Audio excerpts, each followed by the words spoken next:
And I believe you would know better than I. That house has since been moved again, is that right? Yeah, so that's really terrific. Where is it? Next to Crow Island School? So what sort of things did I learn as I researched my home region, the North Shore? Well, one of the things I learned was that geography determined all kinds of things. You know, Skokie Valley Road, Skokie Valley this, Skokie Valley that. Guess what? The Skokie Valley really is a valley. It was basically a swamp that separated the shoreline suburbs from the inland communities, the commuter suburbs from the farm towns, the haves from the have-nots in earlier times. The valley was drained and today, of course, contains the Botanic Gardens, Skokie Lagoons, which is another one of those forks of the North Branch of the Chicago River, the Edens Expressway, and was also the route for the Skokie Valley branch of the North Shore Line. The North Shore Line was an interurban. Interurbans were this very short-lived form of transportation. They were like electric cars and streetcars. They ran as streetcars in the city, and then they'd run through the countryside and take you to another city. And they were pretty much put out of business once better roads were created between municipalities. The North Shore Line was developed by Samuel Insull, who was the great utilities baron. He was born in England, came to the U.S. to be the secretary to Thomas Edison, who was his hero, became president of ComEd. And he really didn't care much about transit, but he knew that rail lines would spur development. Where you ran a rail line, you'd get towns, and towns would need electricity and become customers of Commonwealth Edison. And I'm a little turned around. Where's the high tension wires in the bike path? Right next to this building. Right on that side, right on this side. Well, right along this building are some high tension wires and a bike path, right? Mm-hmm. That bike path is the abandoned right-of-way of the North Shore Line, and those utility wires are old Samuel Insull's utility wires running along there. And if you know Bishop Heating, I think it's still called Bishop Heating, that little Mediterranean-style building that's right at Old Deerfield Road and the Expressway, that's the old Briargate train station. And I actually remember picking up my dad at that station. It went out of business in the early 1960s. Before there were rail lines and good roads, trails through the soggy lowlands were built along ridges, and the ridges were remnants of ancient shorelines of Lake Michigan, one of the oldest ones, of course. Anytime you see Ridge Road, you're on a ridge that was a high ground across the soggy prairie. The oldest one, or one of the oldest ones, of course, was Green Bay Road, which was the Green Bay Trail. Native Americans used it for centuries. The 500-mile round trip from Chicago to Green Bay took a month on foot in winter, and travelers would stop at inns along the way. One of those inns was Lapeer House, which was in Glencoe, founded by Anson Taylor, who was one of the first settlers in Glencoe. And it was called Lapeer House because he had actually run a pier out into the lake. Because in the days before you had good overland transportation, most of the lumber and building materials and supplies came into all of our communities here on schooners out of Chicago and out of Waukegan, which was called Little Fort, and other places. And then would be transported on these sort of primitive plank roads out into the hinterlands here. The beach, by the way, was the preferred way to travel in summer. It was smoother and you couldn't get lost as you could on the Green Bay Trail. Mail was carried along the beach until 1832, when an act of Congress improved the Green Bay Trail and named it an official post road for mail couriers on horseback. So before the Green Bay Trail was improved, it was perpetually muddy. According to one account, stagecoach passengers who paid cheaper fares were required to get out and help push the vehicle when it became stuck. And I liken this to flying Southwest Airlines. And the captain gets on and says, "It's a little cold out, you all have to get out and de-ice the wings." The valley, Skokie Valley, also determined a lot about alcohol and vice.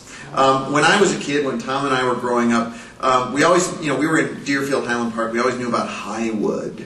Highwood was supposedly the only place on the North Shore where you could get a drink. And of course it was built adjacent to Fort Sheridan.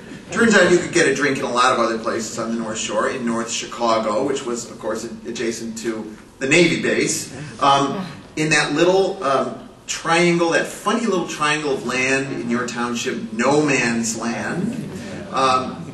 And I will take a side note here because I've done a little more research on no man's land. Why was no man's land this odd little triangle of land, sort of not in Kenilworth, not in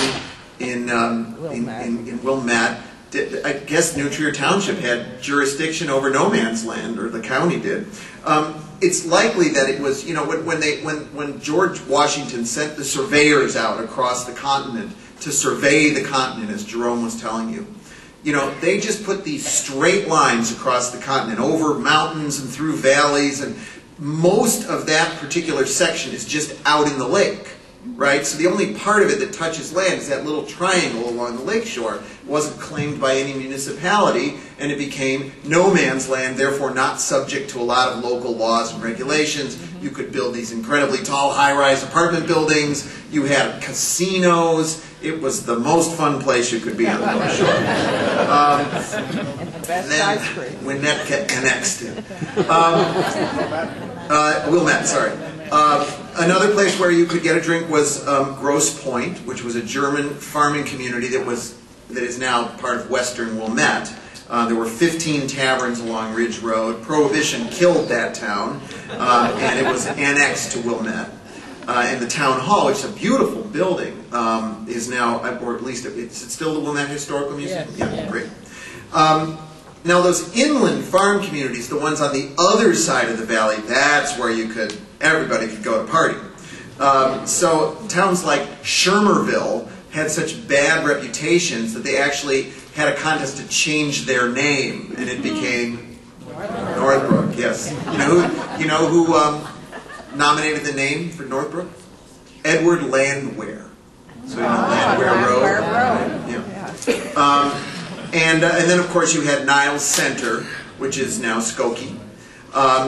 Evanston, settled by the Methodists there for Northwestern, had their famous 4-mile limit. They stuck a pin in Evanston and drew a circle around 4 miles. Couldn't have alcohol within those 4 miles. Of course, that wasn't, abided by. You could get a drink, and I think Grosse Pointe is within the 4-mile limit, probably no man's land. And certainly they would send these temperance fighters out there to Niles Center to try to shut down the bars.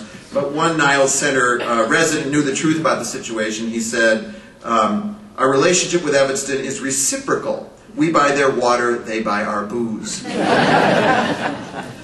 People used to literally go in canoes across the Skokie Valley when it was in wet season to, visit the bars on the other side. One of the most fun things that I've been doing in the last few years on Channel 11 is this segment that we do on Thursday nights on our program Chicago Tonight that's called Ask Geoffrey, where people write in with their questions. And one of my things that I really enjoy is dispelling urban, or in some cases suburban, myths.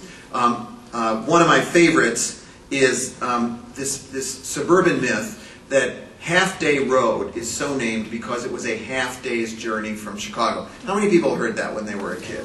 Right? We all heard that when they were a kid. Half-Day Roads because it was a half-day's journey, I don't know, on horseback or on foot to Chicago. Not true. First of all, it's not a half-day's journey to Chicago. And the reality is it was named for an Indian chief. His name was Indian Chief Aptekissic, and there's an Aptekissic Road. His name translates to something like sun at the meridian or half day, and he was apparently given that name because he could perform a task in half a day that a normal person would take a whole day to perform. My wife calls me Chief 2-Day.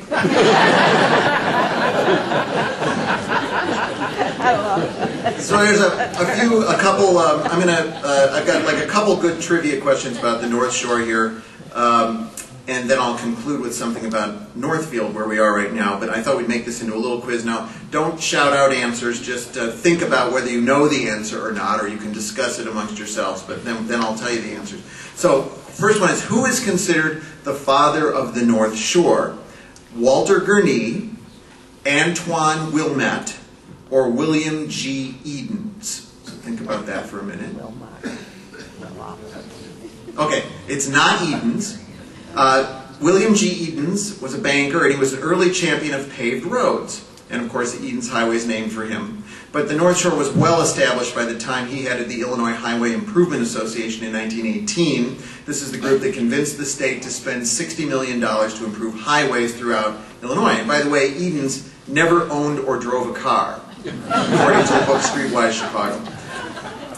It was not Antoine Wilmette, for whom the suburb of Wilmette is named. His name, by the way, was spelled O-U-I-L-E-M-E-T-T-E. He and his wife, Archange, who was a Native American, possibly made the worst real estate decision in the history of the North Shore. He was a French-Canadian fur trader. She was Potawatomi on her mother's side. In 1929, the U.S. government gave Archange more than 1,000 acres of lakefront property in what is now Wilmette and Evanston, in exchange for her family's help in negotiating one of those treaties that ultimately banished the Native Americans. But in 1833, that final treaty was signed, and all the Native Americans moved west of the Mississippi. Antoine and Archange could have stayed in Wilmette, but they sold their land for a few $1,000s and moved to Iowa. So the father of the North Shore is actually Walter Gurnee.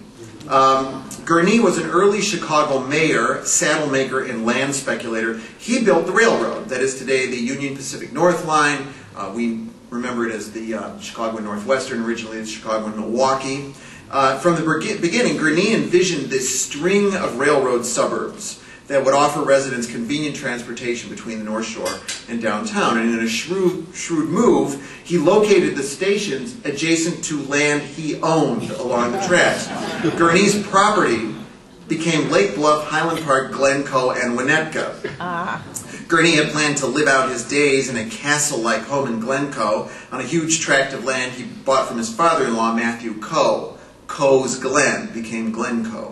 But property values fizzled, and Gurnee sold his land to another developer in the 1860s and moved back to New York State, where he was from. And by the way, Gurnee's former home is still standing there in Glencoe, and of course it's right across from the train station. And it's sort of an odd irony that the community named for Gurnee is a good 5 miles away from the North Shore.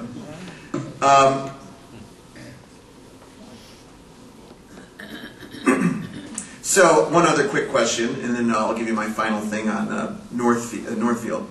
So, Sheridan Road is named for Philip Henry Sheridan. Who was he? Was he a frontiersman and Pony Express rider whose grave is in Deerfield? Was he a Civil War general? Or was he an early settler of mixed blood whose Native American name was Sauganash?